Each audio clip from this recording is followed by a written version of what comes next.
Hello students, welcome to the 8th session of Software Engineering Unit 3. In today's session, I am going to explain project scheduling, project staffing and quality planning. Before that, let's brief on the previous session topics. That is bottom-up estimation approach. In that, we have learned what is bottom-up estimation.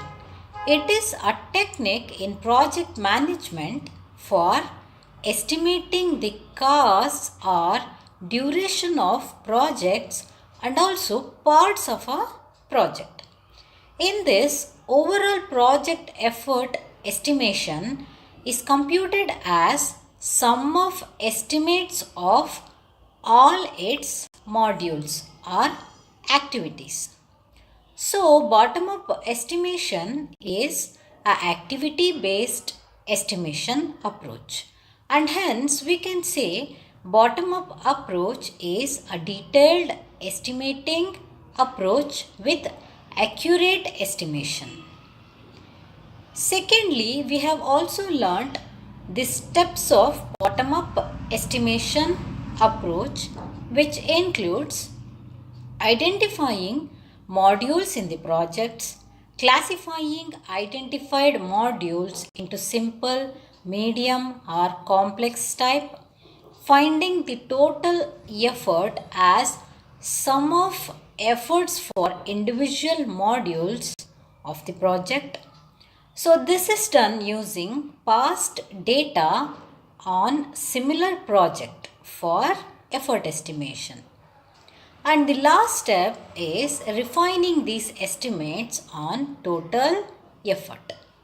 After that, we have also learned a case study, advantages and disadvantages, and the difference between top-down versus bottom-up approach.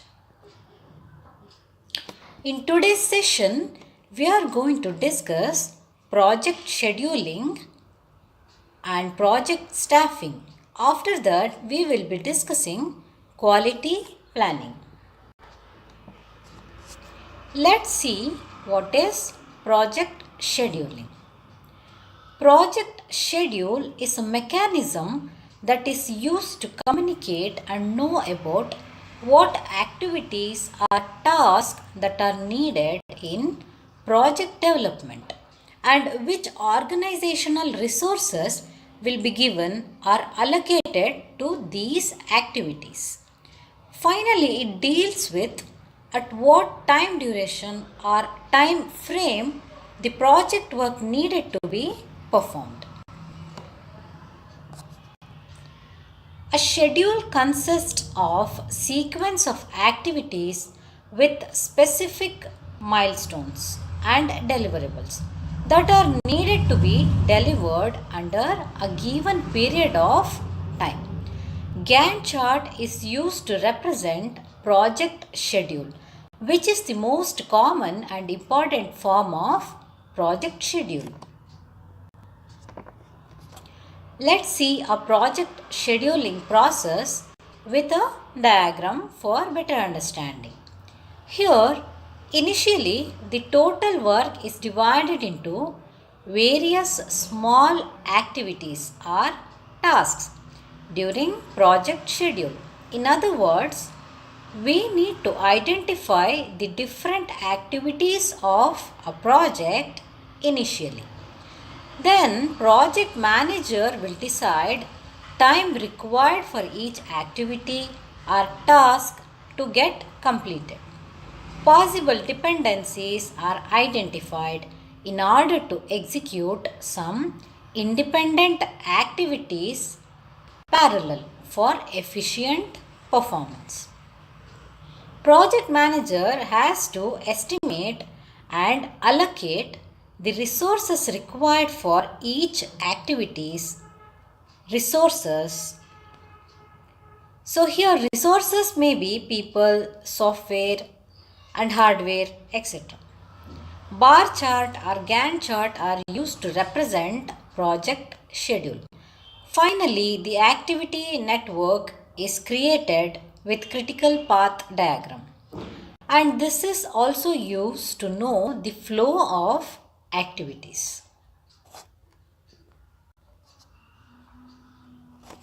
Let's see how project scheduling is done. After effort estimation by using top-down or bottom-up approach, it's easy to estimate schedule and resources. Resources are nothing but people. These are not interchangeable. For example, if effort is 36 pm, then it's hard to say that we can complete the project within 6 months and with 6 people, or with 9 people and within 4 months. Project scheduling is done using two simple activities. In that, the first one is determining overall schedule, and the second one is developing detailed schedule for different tasks. We'll see how to estimate overall schedule using a standard approach. Overall schedule is estimated using the effort as the function, and this function is designed from the available past data of similar completed projects.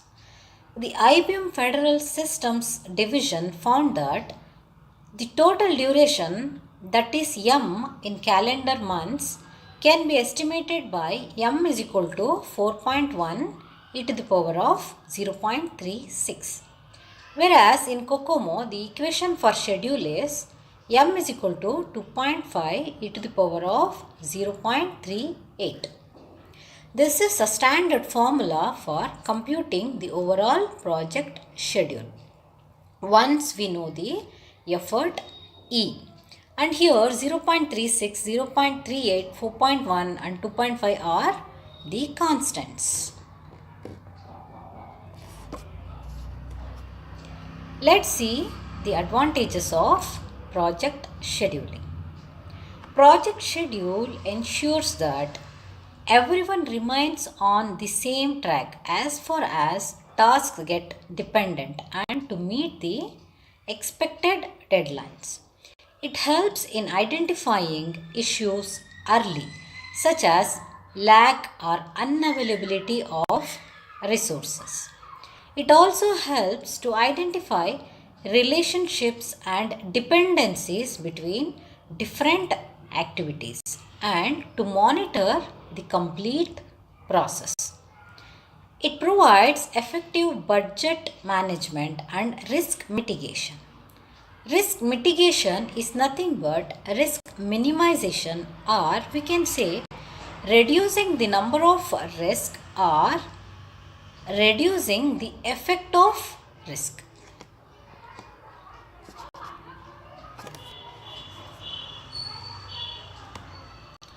Let's consider a case study for a small building construction.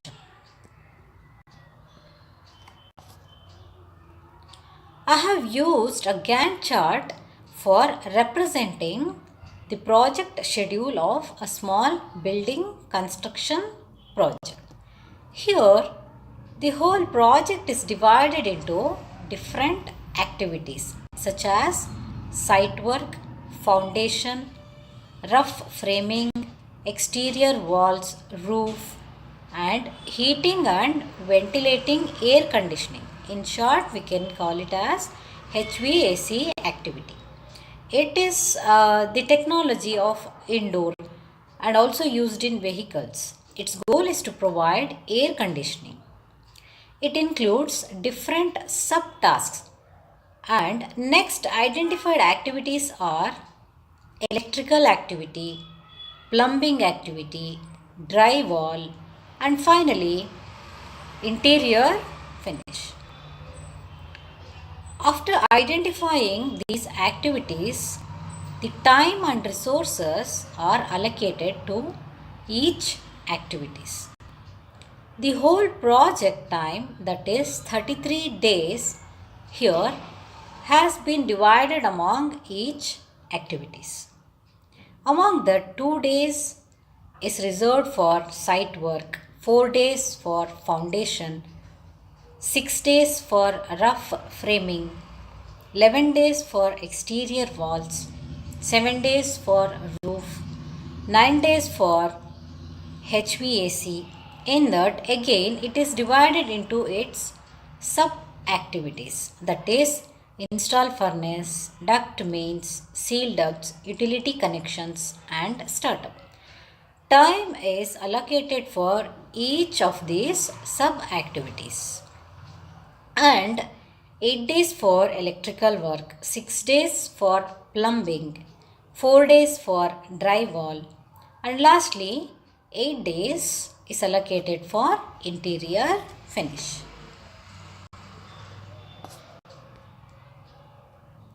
This is a graph called as critical path method diagram, which is used to represent the project activity network and also to find the dependent and independent activities. Here, activity 1, 2, and 3 are dependent activities and hence cannot be performed in parallel. It has to be done in sequential order. Then the activities 4, 7, 8, 9, and 5 are independent activities and hence can be performed in parallel. The red line here shows the dependencies, which is nothing but the critical path. In this case, 1 to 2, 2 to 3, 3 to 7, and 7 to 10, finally 10 to 11 are the major critical paths with dependencies.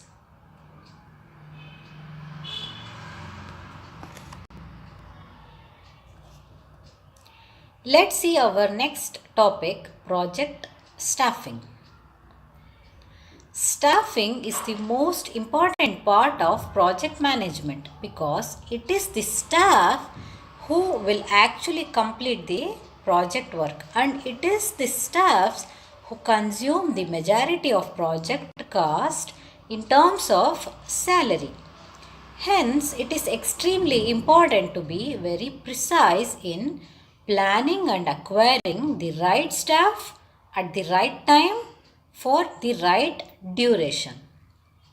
It is also important to keep the staff members motivated and ensure their safety and well-being. The staffing management plan helps to capture all these aspects for the effective staff management of the project.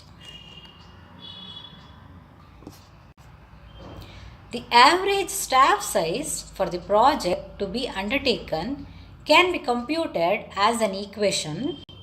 Average staff size is equal to total effort in months by project duration, that is the overall project duration in person month.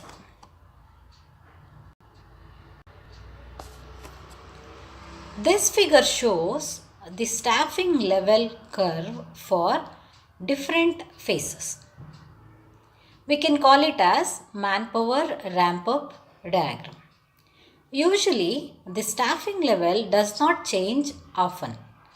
If we consider design and analysis, build, and test as three major phases of a project, then figure shows assigning a few people at the start, that is in design phase, and having the maximum number of staff team during the coding phase. We can also say this as peak team, and then having few people for testing phase. In general, an estimate says about 25 to 30% of time duration is required for analysis, design phase and around 50 to 60% of time required for detailed design and coding phase, and remaining time of about 10 to 20% reserved for unit and integration testing phase. Here 50 to 60% of time required for detailed design and coding, right? In that, very less percentage is considered for coding, whereas huge percentage is taken for detailed design. So usually the recommended distribution of effort for a project is 40, 20, 40. That is 40% for design, 20, 20% for coding and 40% for testing. Here the least amount of effort is reserved for coding, because once the design is done properly, then coding will be executed in a easy manner. And after coding, the testing phase needs more effort for unit testing, integration testing and acceptance testing. Hence, the recommended distribution of effort for a project is 40, 20 and 40. Let's understand our last topic of this session, that is quality planning.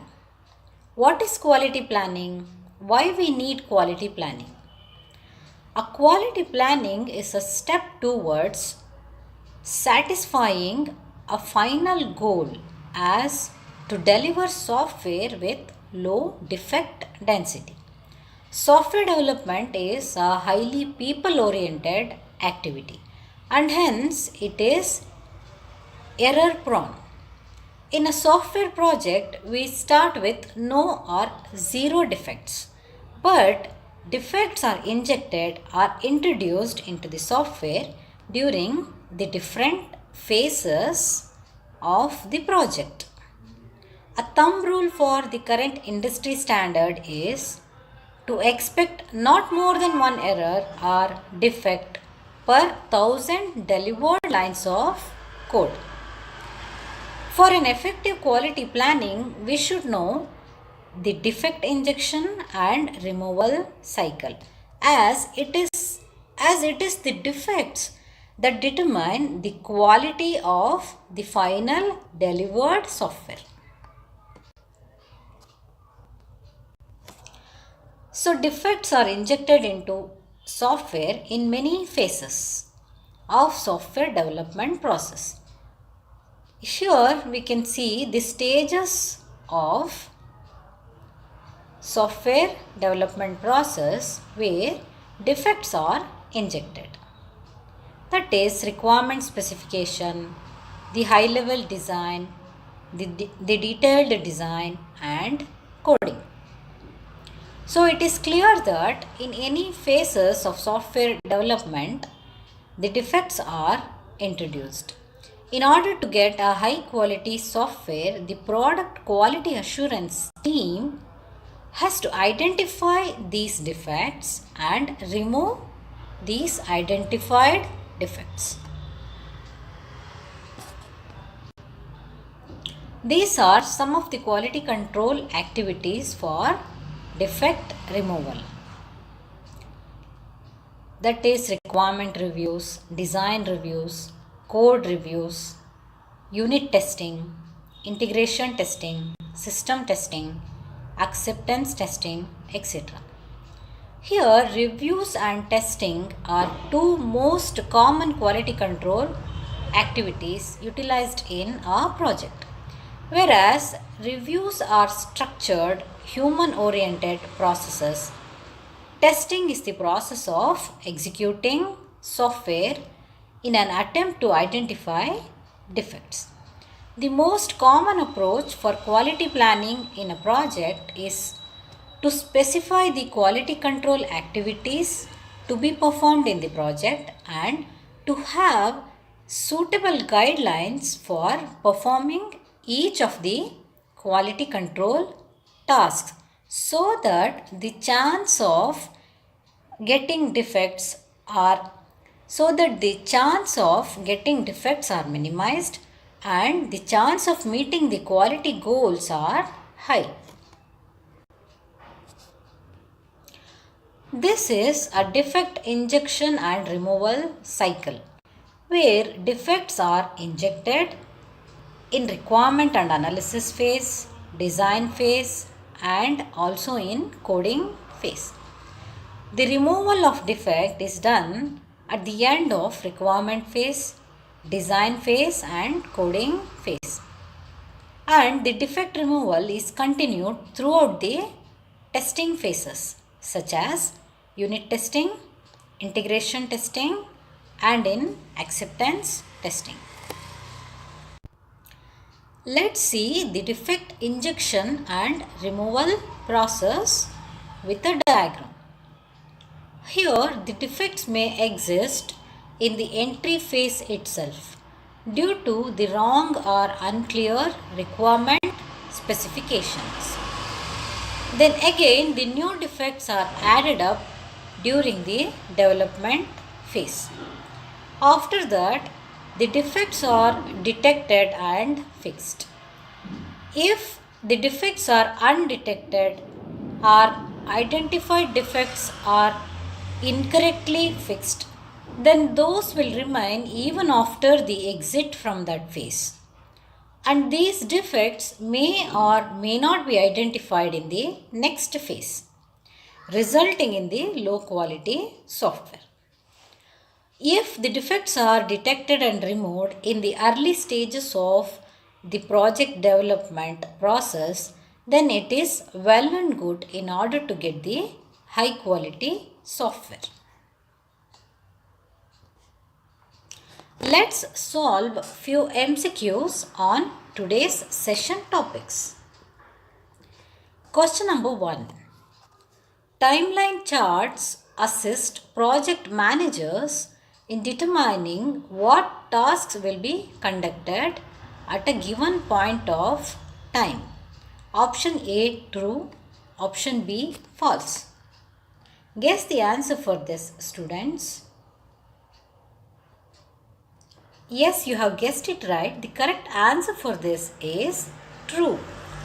Timeline chart or Gantt chart are mainly used by the project manager to determine what task will be conducted at a given point of time. Hence, we can say time charts assist project manager in this process. So, here the correct answer for this question is option A, that is true. Question number 2. The task network or activity network is a useful mechanism for option A, computing the overall effort estimate, option B, detecting intertask dependencies, option C, determining the critical path, option D, specifying the task set to the customer, option E, B and C. Here, computing the overall effort estimation is the process of estimating effort, and after this process only one can design a activity network. Detecting intertask dependencies is done using the activity network diagram. In the case study, we have seen a critical path diagram where it represents the dependent and independent activities. So, using activity network, we can determine critical paths. And this task network is used by the project scheduling team in order to know the dependencies and critical path. And it is not used to specify the task to the customer. Hence, the correct option here is option E, B and C. Question number 3. A task set is a collection of option A, engineering work task, milestones, deliverables. Option B, task assignments, cost estimates, metrics. Option C, milestones, deliverable, metrics. Option D, responsibilities, milestones, documents. A task set is an output of project cost estimation and scheduling. It is a collection of engineering work, milestone and deliverable. Whereas task assignments, cost estimates are the process involved in the project cost estimation, project scheduling and also in project management. Metrics is not a part of task set. It is the measurement used for the validation of the task set. Responsibilities are again the task distribution among the people.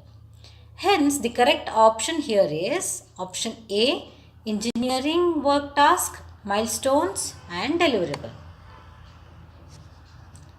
Question number 4. The software equation can be used to show that by extending the project deadline slightly.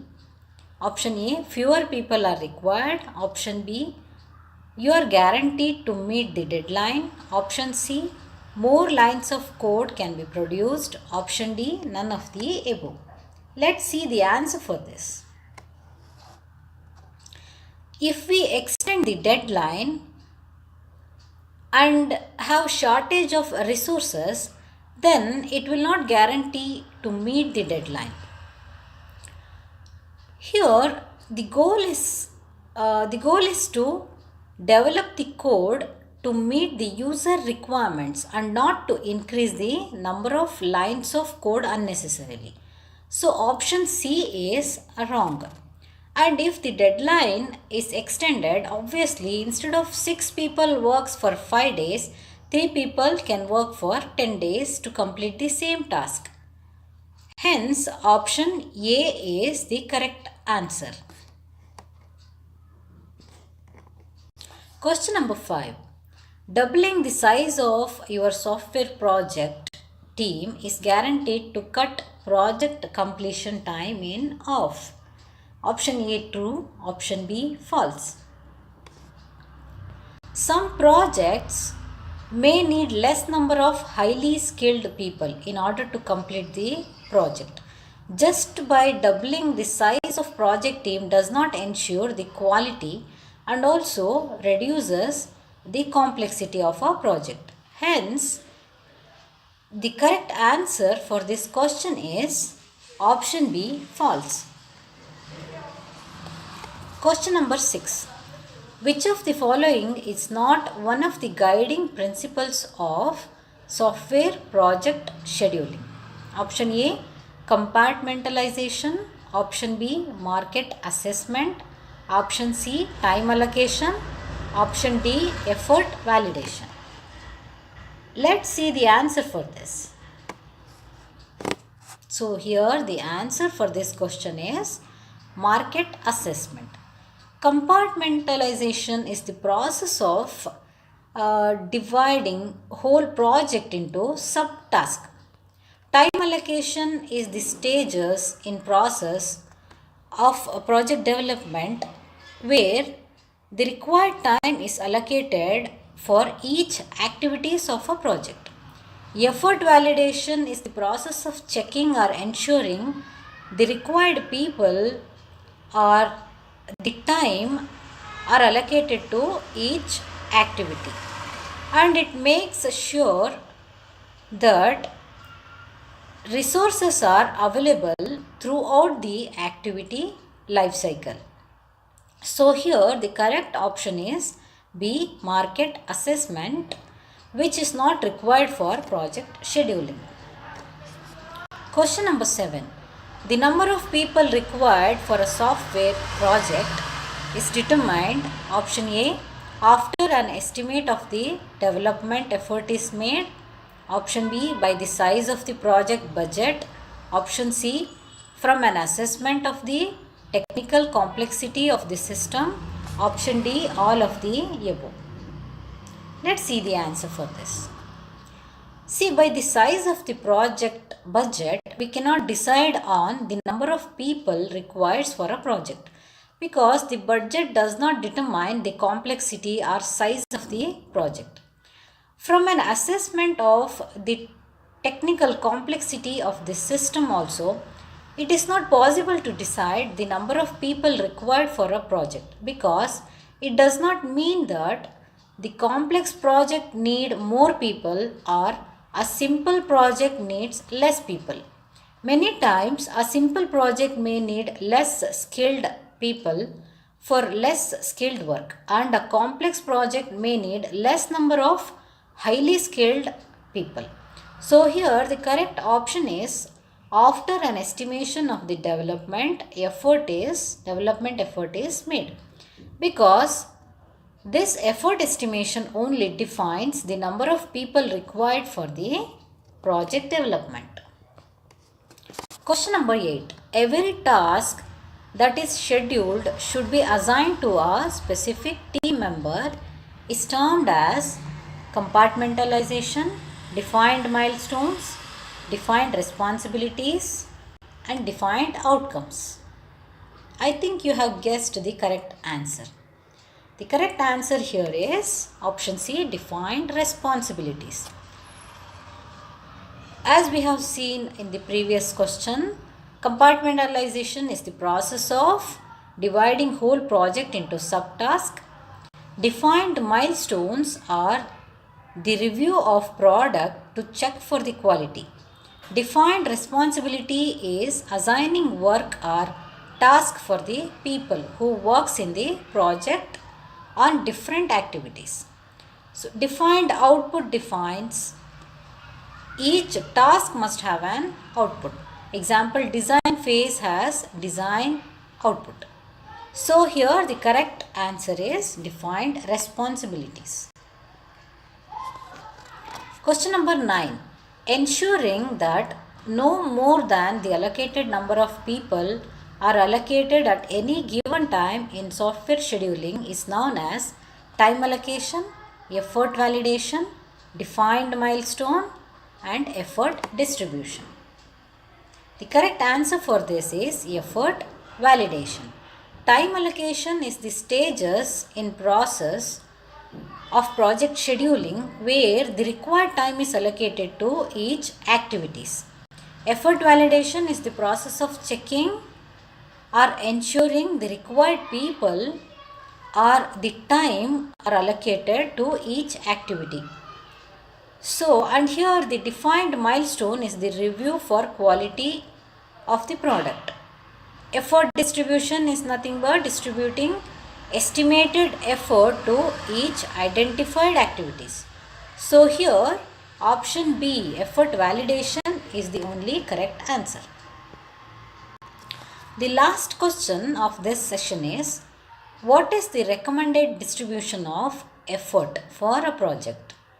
Option A 40, 20, 40. Option B 50, 20, 30. Option C 30, 40, 30. Option D 50, 30, 20. So the correct answer for this is 40, 20, 40. A recommended distribution of effort across the software process is 40% for analysis and design, 20% for coding, and 40% for testing. In the next session, I am going to explain risk management planning. In that we will see risk management concepts, risk assessment, and risk control. These are the references which I have used to create this content. Do join with me for the next session. Thank you, students.